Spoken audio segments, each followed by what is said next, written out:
Hi everyone, it's A Ticket to Christ. Thank you for tuning back in. We are talking about bringing people to Jesus, bringing ourselves, our lives, any situation that you can think of, bringing it to the Lord directly, not having a middleman, not taking it to your advisor or your minister, but taking it first and foremost to the Lord, and He will give you whatever steps you need to take. So we're in John chapter 10. We've been going through the book of John. It says, "Verily, verily, I say unto you, he that entereth not by the door into the sheepfold, but climbeth up some other way, the same is a thief and a robber.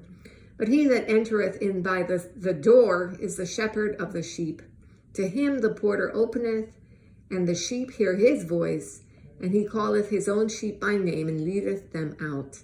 And when he putteth forth his own sheep, he goeth before them, and the sheep follow him, for they know his voice. And a stranger will they not follow, but will flee from him, for they know not the voice of a stranger.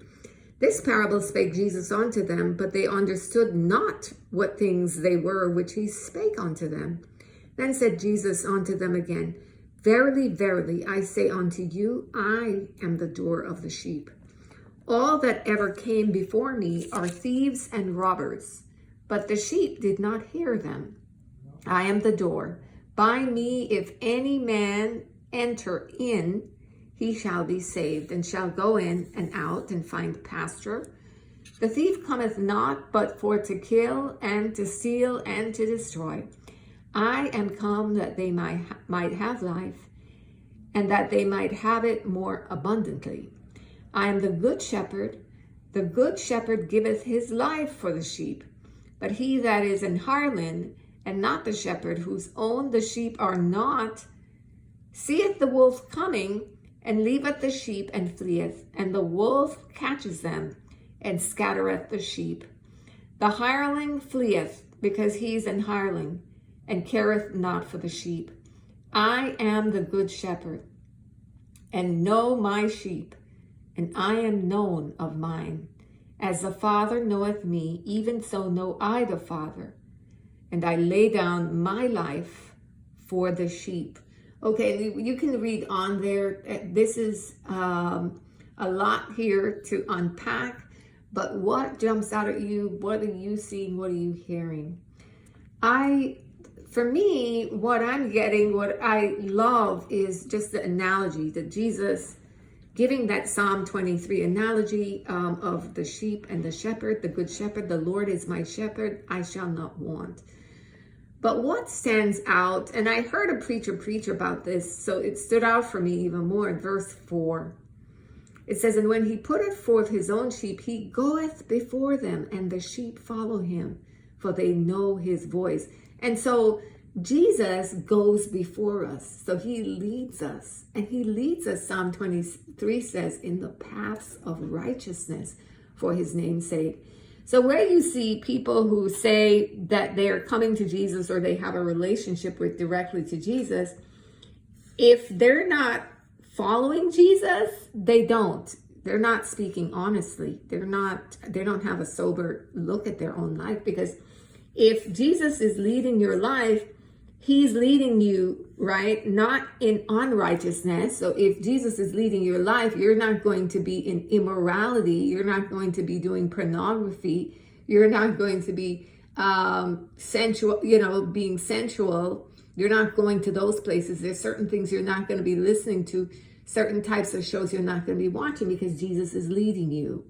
He's leading your life, and he is a holy God. God is holy, and his son is holy, right? So he's going to be leading you in paths of righteousness for his name's sake, right?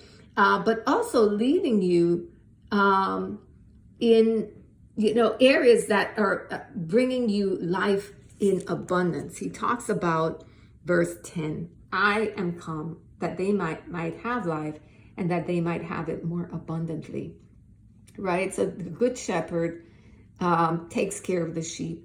And when challenges come, and they will, it says here, when the wolf comes, right, the shepherd is not going to run away and leave you alone, right? And that's how, when you are putting your faith and trust in people, even in your church, even in a minister, if something happens to that minister or that church, and like a wolf comes in and the sheep scatter, right?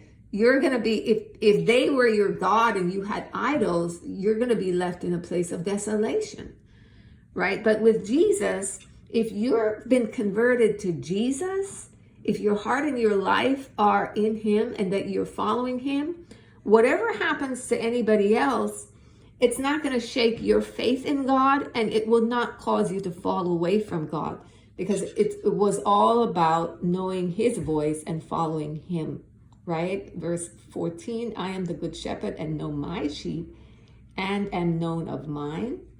And then he talks about that as the good shepherd, he's willing to lay down his life for his sheep. And so we have that confidence in coming to Jesus, that when life caves in, we have someone who is going to take care of us, who's going to defend us, who's going to protect us, who's going to deliver us. That's a promise from Jesus, that when the wolf comes, right? So the wolf is whatever it is that's coming to steal, kill, or destroy, however that shows up, however that's packaged.